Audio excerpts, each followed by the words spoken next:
Hello, guys, and welcome back to another episode of the Joining Me Today podcast. I need to stop doing these things when I go to say about the when I go to say the JMT podcast part. Like, always have to do something zany or something, and even while I'm doing it, I'm hating myself. I just want to have a fun, zany show for you guys. I want to be wacky and cool, and like I want to have a bit of a, I don't know, early 2000s like interview, music interview vibe.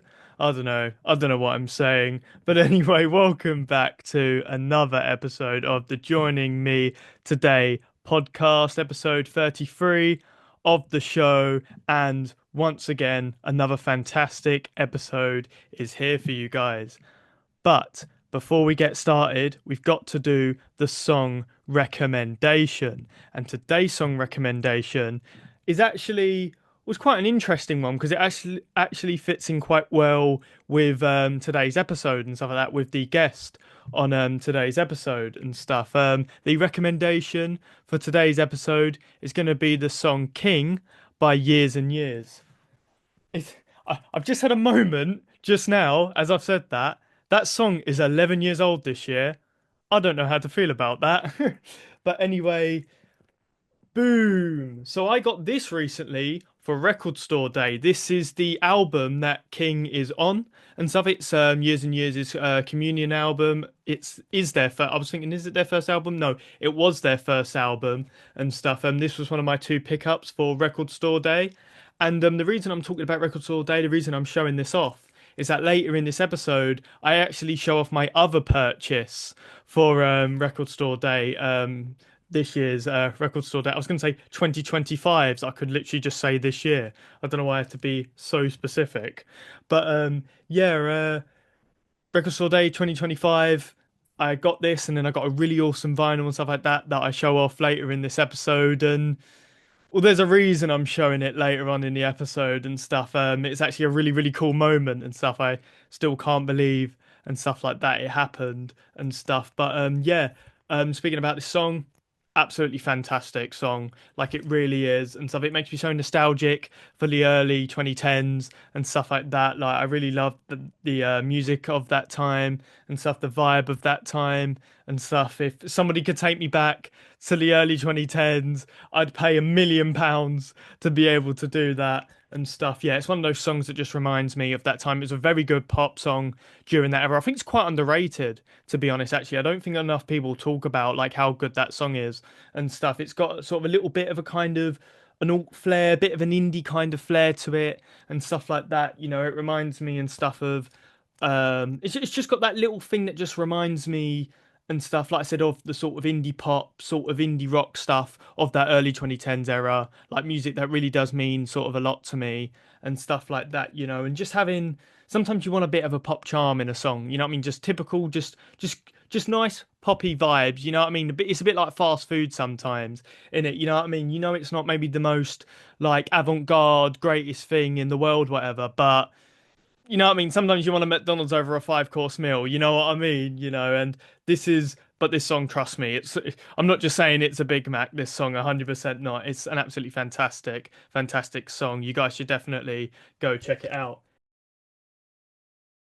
And I've also got to say as well, before I forget to say it, this is a really, really cool vinyl. This is actually a zoetrope, I think they describe it as, and stuff. And basically, all this here all lights up and everything while the vinyl's playing and stuff, which is really cool. I didn't know that was like possible. I didn't know that was a thing until I started researching and stuff about that specific vinyl. It's really, really cool. But anyway, and stuff, the song recommendation is done out of the way and stuff, and it's time to jump in to the main part of today's episode. This is another pre-recorded intro and stuff.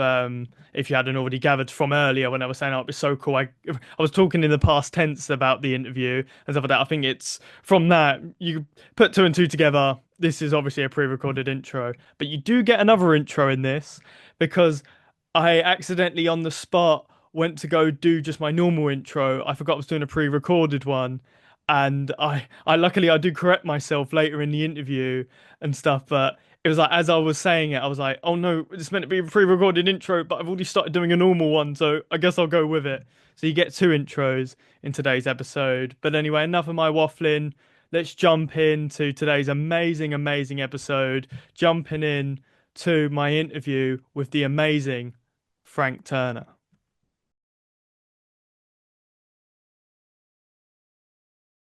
Hello guys, and welcome back to another, probably be a good idea if I put the microphone in front of me. Welcome back to another episode of the Joining Me Today podcast. And today's episode is something really, really special. This is something that's going to be a great moment for the podcast. Like, this is going to be like a historic moment, I think, in entertainment history. I am doing a 2 microphone setup. This is awesome, and I'm doing it with Frank Turner. How are you doing, mate? I'm very well. How are you? I'm doing good. Come on, 2 microphones. Two This is legendary. Yeah, this is some high-tech business here. Well, we was actually discussing before, weren't we, a bit about sort of microphones and stuff, because you were saying a bit about like you love these sort of microphones. The blue microphones are good microphones, man, for sure. I mean, I'm more in the kind of audio tech world, so. I'm a Neumann man if I have the money and the option, but blue is solid for sure. Yeah, that's a fantastic endorsement, and it makes me feel great about myself, so I don't feel like I'm really amateurish right now. So you give me validation, Frank Turner, so I appreciate that. My pleasure. But all jokes aside, with every episode and stuff like that, I do my song recommendation and stuff. I've done one earlier in this episode in the pre-recorded intro. It was Years and Years by King by Years and Years, there we go. Absolutely fantastic song, got to shout that one out and stuff like that once again. But now I have to turn it to yourself, Frank. If you were to recommend any song out there, what would you pick? That is one hell of a question. For people who are not familiar with the songwriter Dave Bazan, he has a band called Pedro the Lion, probably my favourite band of all time. And if I had to pick one song by Pedro the Lion, there's a song called Black Canyon by Pedro the Lion, which is, in my view, one of the most singular pieces of songwriting I've ever heard in my life. So check that out. That sounds really, really good. See, all good recommendations. You know he's going to do a good one. He's a great artist. And I'm going to do a good one because, well, I'm just awesome, you know? Like, look at this hair. This is awesome hair. But anyway, you don't get this at NME, do you?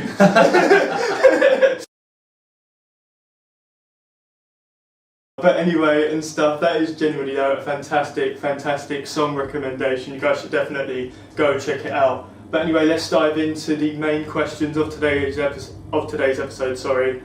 We're here for the last day of your tour. Yes. In Folkestone. How's the tour gone? Really great. This is kind of, I mean, I don't want to say it's the last leg of the Undefeated World Tour. I put out a record last year called Undefeated. We've been on tour for just over a year now. This is the last UK leg of this. We'll do festivals and stuff, but tonight's the last headline show for this particular album. The tour's been great. We've been in the UK on the road for about 3 weeks now. The shows have been killer. It's funny, I always sort of slightly forget that the UK shows are both awesome and easy. Like, I spent so much of my year in Germany or Canada or Australia or America or whatever, and you know, we do well in those parts of the world, but like, just the UK is just easy because there's just loads of people who come to shows and it's great. So we've had fun, and we've had my friends in the band Amigo the Devil on tour with us, who are one of my favourite bands, and some of my favourite people in the world as well, so it's been great.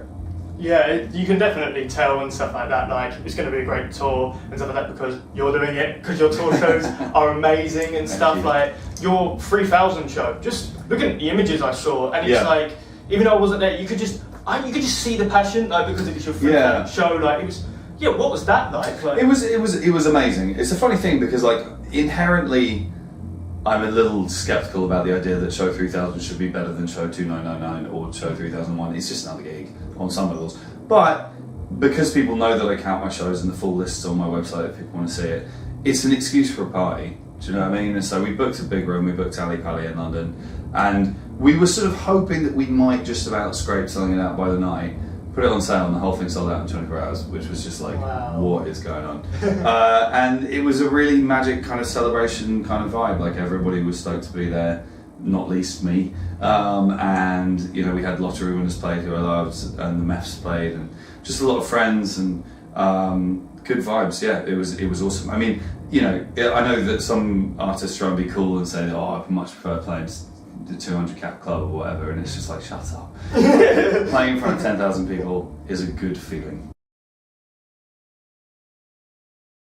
Speaking of stuff like that of Show 3000, we're going to be going back to when you were probably doing Show 1500. What a great transition to talking about 10 years ago. Right. But we've got to talk about your new release, Record Store Day. Very nice. You know what? It's nice to see a copy because I don't have one yet. Really? There's one waiting for me when I get back. Oh, I was going to say, you're not trying to get my copy off me because you're going to have to get it off me like money. I'm not just giving it away for free. I'm very happy that you have a copy. That's excellent. But yeah, it's the 10-year anniversary edition of that record, which is wild. I mean, it's sort of strange to think that was a decade ago. In some ways, it feels like it was a lot longer, and in some ways, it feels like it was yesterday. Is it a bit sort of stranger for you because if not 10 years ago was your sort of early career, that was still when you'd already sort of been a veteran in the industry and you're like, wow, that's I've been in this game this long kind of. Yes, very much so. I mean, that was the kind of, the real kind of breakthrough record that I had was the one before that, Tape Deck Heart, and so that was the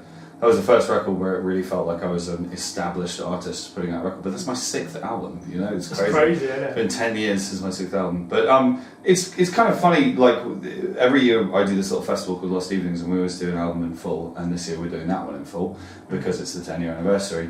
So looking through the track listing on it, there's some stuff that has just been in the set since the day it came out and still is, and that's cool. And then there's a bunch of songs that we have to relearn, because we haven't played them in a while. And it's been lovely because it's like, oh my god, this is a cool song. Let's play this more often. There's really, there are definitely some albums of mine that have some songs on that when we get to the 10-year show, it's always a bit like, oh god, we have to play that one. but this album in particular, there's no song in there that I'm not looking forward to playing live. Oh, that's brilliant. That's brilliant to hear. And speaking of this album, one song I've got to get into. I'm a massive wrestling fan. I have to inject wrestling into everything I do. Right. I've got to talk about The Next Storm because you had CM Punk actually, friend of yours in that music video. How did that all come about? Well, actually, with all the love in the world for Phil, as his mum calls him, the original thing was I don't know very much about wrestling. I was sort of into WWF a bit when I was a kid, so the kind of Ultimate Warrior, Undertaker sort of era, but I haven't really paid attention since then. But I have friends who are very interesting, and they told me that there's a guy called Daniel Bryan who wears my t-shirts at his matches often, and I was like, really? And one of my friends he's a successful wrestler, right? Oh, he's 100%, top of the game. And a friend of mine who is a music video director is also a wrestling fan, and he's the one who told me about this, and he said we should try and get him in a video. But at the time, we had 2 stumbling blocks for that. Daniel was under contract with WWE and just couldn't do it for that reason. He'd also just had a neck injury and wasn't doing anything. Oh yeah, the famous one actually. Exactly. Yeah. So, but then my friend said, well, I know CM Punk via various other people. There's a band called Off of Their Heads from the States who know him quite well, and they're good friends of ours. But essentially, we got hold of him, and it was just at the moment when he was leaving WWE to go and do UFC, so he was out of contract. And he's a lovely guy, and he's a music fan, and we hit him up and said, would you be up for this? And he said, I'll do it if you can come to me. Do you know what I mean? And he's in Chicago, so off we went. Oh, so you filmed it in Chicago? Yeah, we filmed it in Chicago in awesome. an old sort of wrestling ring club thing, I don't know. Anyway, it was awesome. I mean, it was hardcore. I'm not really a sporting person in general. And I had a training day before we flew to Chicago with another with a British wrestler who showed me just some basics about how to fall. Do you know what I mean? And some really, really basic stuff because I knew nothing. And I did that day and it went all really, really well. And then the last thing that we did, I managed to smack my head really badly and seize my whole neck up, and that sucked. I had to go and have ice baths and stuff. But we went over and it was loads of fun. I mean, it was intimidating in places. I mean, whatever people think about the wrestling as performance or as real and all that sort of argument, it's coordinated, but it's a real physical sport. Do you know what I mean? And Phil was very gentle with me, but nevertheless there were some bits. There's a bit where he's doing this thing called grinding, where he just basically rubs your forearms on your face, and it didn't hurt, but it was extremely psychologically intimidating. It was just like, please stop, this is making me feel horrible. And it's probably one of those things where you think, imagine doing that in front of like 80,000 people or something. Right, it's yeah. like the whole... Well, and because of course, you know, we do one move and then stop and reset the cameras or whatever, because it's a music video. Doing it all as a coordinated thing. There was the other bit I always remember. He said, because he'd sort of come up with the moves that we would do, picking ones that would look good but weren't too hard for me to be part of. And he said, right, the next move we're going to do is called the running knee strike to the face. Yeah. And I was like, is it? that sounds awful. And he put me on the buckle and he was like, do not move. And I was like, okay. And he just ran at me full pelt, jumped on one of the ropes and slapped his thigh on my chest, but in such a way that it looked like he was near me in the face. And because he was like, if you move while I do this, I will hurt you, so don't move. Yeah. So he showed it to me and he said, right, so now you see where I'm coming from and you've got to do the cell. But he was like, so now you understand you've got to do the cell that way, not this way. If you do it this way, I'm going to break your neck.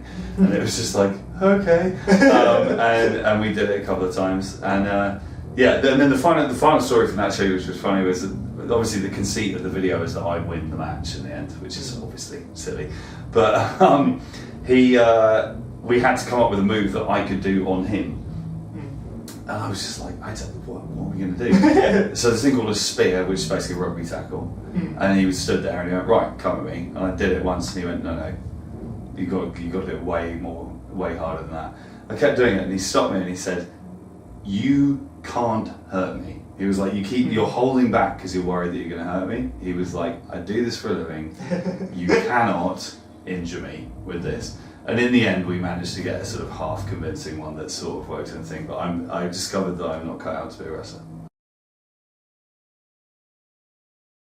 On the last thing and stuff like that, talking about wrestling, would you ever and stuff like that be interested in doing anything in that world sort of again? Maybe like doing sort of, I don't know, like with CM Punk, whatever, maybe come out as his manager, or with Daniel Bryan? I mean, I'd consider the offer if it was made. Like a celebrity kind of thing? Yeah. If somebody asked, I'd think about it. I mean, nobody's asked us yet, so who knows? But maybe one day. This could be the thing, see? We could be the launch pad for that. This could be.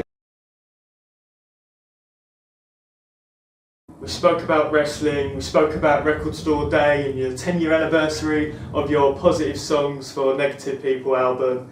And now we've got to talk and stuff like that, relating things a little bit to this podcast actually and stuff. We've got to talk about your collab work and stuff like that, and your friendships with many people in the industry, especially Pet Needs, who have formerly been on the show and stuff. Tell us about your friendship with them. Pet Needs, they were playing a show at Camden Rocks Festival on a year when I was headlining Camden Rocks, and they did the thing which all bands should do, which is they took their shot, as it were, and they just sent me an email saying, if you're not busy, we're playing at 3 PM or whatever it was. And I got the email and I was like, I'm not busy. Yeah, I'll go. Yeah, good for them. Do you know what I mean? Chance your arm. The worst thing that's going to happen is people say no. So me and my best mate wandered over and saw them play, and we thought they were great. And they had their Punk's Not Dead t-shirt, and I wore it for my show that night.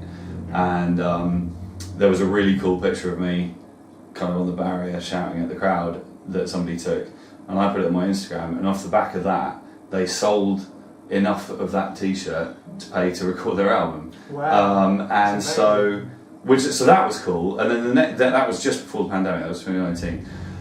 When the pandemic kicked in, I was just on an email chat with Johnny, and he mentioned that they'd recorded the album, but they hadn't got anyone to mix it yet. And my lockdown project was to learn how to mix records. And I just said, can I have a go? And I sort of said, I'll do it for free because I need the experience. Wow. And, you know, the point being, I might not do the best job because I'm brand new to this, but I'll give it a go if you guys are up for that. And he was like, yeah, why not? So I mixed the first record, put him in touch with Xtra Recordings, which is the label that I'm with, who was super into it as well. And then just a relationship developed from there. I ended up recording and mixing their second record. We toured together for a long time. We did the States together, we did Europe together, we did the UK together. Yeah, and it was really cool. I mean, I haven't seen him in a while, but that's standard when you're both touring people. Do you know what I mean? Like, it's quite weird being friends with somebody in a touring band, because you'll have a period of time when you're around each other all day, every day for, let's say, 2 or 3 months or something. and then you won't see him for 3 years because you're both on tour. And then when you meet up together again, it's like, oh my god, it's like there's no time's passed. Right, yeah, it's a particular type of friendship. Do you know what I mean? And like we toured with Amigo last summer. I haven't seen him since, and then we've seen him on this tour, and it's amazing. Do you know what I mean? So, but anyway, so yeah, and Paddy's. I mean, long may they continue. You know, good for them. Great band. And you've done a lot of like sort of collaboration work. I feel like you're one of those artists where like you see like, oh my god, you've collaborated with this person. Like you collaborated with people like Jared Reddick and people like that. Like, sure. What is the thing for you, especially as, you know, sort of to excuse the pun, genuinely, to be frank about it and stuff like that. Like, sort of as somebody sort of who's of your size and stuff like that, Sure. you wouldn't expect you to do so many things with different people and stuff. Why do you like doing so much collaboration? Well, I mean, I think what I would say is that, like, I mean, first of all, I do quite a weird thing for a living. There's not that many people who do what I do for a living, and it's quite nice to meet someone else who does it and they've got stuff you can talk about. Jarrett is a sweetheart from Bowling for Soup. I love that guy to pieces, and we did a sort of podcasting thing during the pandemic together, which was really cool. We might be doing more things in the future that I'm not allowed to talk about. Moving on. Frank Turner is joining Bowling for Soup. You heard it here first. I wish. No, but they're just such a great band. We crossed paths with them in Australia last year. I mean, again, going to what I'm saying about you see people in weird parts of the world. But yeah, you know, it's nice to hang out and to cross paths, and I think I've never bought the idea that music's a competition.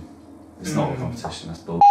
Like, we're all trying to do the same thing. And I mean, I suppose you could have made an argument that it was a bit more competitive in the era of physical album sales, but in the world of Spotify and all the rest of it, if somebody else does well, that makes me happy. There's no part of my soul that is bothered by anybody else's success. And in fact, it's quite hard to do well as a musician, actually. So if somebody's succeeding, if they're out there selling tickets, if they're out there selling records, making people happy, good for them. Do you know what I mean? Well, it's that thing of sort of, it's like, you know, the raises all tides sort of analogy, innit? Right, exactly, like, yeah. If somebody sort of gets sort of big whatever, then it's like, great, I can help my mates out, and then everybody gets better. Right, exactly, you know, and so, you know, and I've been, the other thing to mention is, like, you know, a huge part of the way that my career built was opening for other bands, right? And I was so fortunate to be taken out by everyone from, like, Offspring, Social Distortion, Green Day, Dropkick Murphys, Flogging Molly, I could go on and on, Levellers, Biffy Clyro, all these bands gave me a shot in my early days. So a big thing for me is trying to pay that forward. I did the Offspring tour in 2009, I said to Noodles at the end of the tour, I was like, how do I repay you? And he said, just keep paying forward, take out bands you believe in, don't let record labels buy bands onto your tour, take out bands that you care about. Every band that I take out on tour is a band that I believe in, and that I think that not only that I think should do well, but that I believe will take over the world at some point. I mean, my favourite example of that recently, I don't know if you're familiar with Lottery Winners. Oh yeah, Lottery Winners. So the thing about Lottery Winners for me is that they're managed by a friend of mine, and he called me up and said, I've got this new band, and I listened to him and I was like, wow, that's amazing. And I took him out on tour in the UK, and I said to them, and I wasn't really joking, I was like, I'm giving you this tour so that when you guys are headlining stadiums, you can take me out of support. And they went, oh, you're so nice. And I was like, I am not joking. Like, you guys, I think they're going to be the biggest band in the world at some point. I love them to pieces. But yeah, so, I mean, this is the thing. I like music, I like musicians, I like hanging out with people. That's not to say I haven't encountered bands where I think I'm not going to name names on a podcast, that's not really my vibe. But, you know, broadly speaking, it's like, yeah, this is a weird and quite often tough way to exist, but it's passion-based as well. You meet somebody else in a band. I mean, to just pick an example, I don't know if you know Bedouin Soundclash, Canadian band. Yeah. They're great band. Well, they've been around for a long time, and I knew the music, but we toured with them last year in the States, and Jay, their singer, and I just got on like a house on fire. And it's because we do the same thing. Do you know what I mean? And we've got similar aims and similar life experiences, and it's just nice to make friends with people. That genuinely is a really like beautiful like sort of sentiment. I can sort of really feel your passion as well for doing this collab work, whatever. Yeah, and like you said, the pay it forward thing, I really sort of like that from the Offspring. That's definitely an amazing thing. Yeah, and God bless the Offspring. They, like I said, they took me out on tour on an arena tour in the States when not one person in America had heard of me, and it was a slot that any band would have given their arm and a leg for. And I'm still to this day not 100% sure how they came across my stuff, but they were just like, you, and I was like, what the f-? So, you know, I will always be grateful to them for that. But we've now and stuff come to the end and stuff like that of another fantastic episode of the show. I've got to jump into the final question. Speaking of sentiments and all stuff like that, sort of getting a bit sort of deep, whatever, I've got to ask the question I ask with every single episode. Okay. If you was to give somebody a piece of advice, it's the most important piece of advice you could give them, what would you give? That is a good question, and like, I know this isn't quite what you asked. Sometimes people say to me, what would you tell your younger self or whatever? And part of me wants to say nothing, because you learn by doing, and that's the fun part, right? You know, I would tell my younger self to stretch more, because I've injured myself a lot over the years on tour. But I mean, best piece of advice, I mean, this is going to sound slightly not morbid but doomy, but like basically it's a bit of a cliche in its way, but this too shall pass is the most comforting thing I know. I think because it applies to the good and the bad. Do you know what I mean? If you're going through times, this too shall, because everything ends, right? If you're going through a bad time, this too shall pass. But if you're going through a good time, remember, this too shall pass. Enjoy it while it's there, because it will end. Everything comes to an end. We're all going to die, and so, you know, make your way through the tough parts. Enjoy the good bits. Oh, that is sort of a really good though piece of advice and stuff. It's actually quite funny because you said about the thing of when you get asked, what would you tell your younger self? Well, funnily enough, I've actually never said this. I think on future episodes past the first episode of the podcast, that was originally what the last question was going to be. Like that was going to be the statement question, okay. And then I changed it about episode, I think 2, like literally episode 2, and so that would have fit right in. Okay, there we go. Back then. But yeah, definitely stretch more. I mean, like I say, I've damaged my back and my legs and my teeth and my hands, which is like the punk rock's contact sport. You know? See, basically, you are a wrestler. You've got injuries and everything. It was funny, but I completely destroyed my back on stage about 12 years ago now. And I went to a physiotherapist, and the first thing he said was like, "What's your stretching routine?" and you know, all the rest of it. And I was like, "I don't stretching routine." And he just looked at me, because he'd been watching videos of my live show and stuff, and he went, "You are an athlete in what you do." And I was like, really? Wow. "You take that back," because I hated sports when I was a kid, and I was just like, but he was like, "You run around screaming for 2 hours every day. That's." He was like, "You can call it whatever you want, but you should have a stretching routine." And now I do. I stretch for like an hour before the show, so which is boring as but yeah, so I will be stretching in here before we go on. So that's also a brilliant piece of advice. You guys, you got to stretch more and stuff. I think I just need to build up muscle, like not even stretch it. I need to actually get arms, let alone stretch them. Yeah. But anyway, this has been another fantastic episode of the Joining Me Today podcast. Obviously, check out this guy's stuff. You probably already have, and stuff. He's done some amazing sort of songs out there and stuff. Some amazing collaborations. Thank you, genuinely. Like, to get very quickly sentimental, this genuinely means a lot. You being on this show and stuff. I'm only a smaller show, so it really means a lot. Thank you so much, man. I appreciate it. So that's been another fantastic episode. Hope you guys enjoyed this video. See you guys next time. Peace out. Peace out.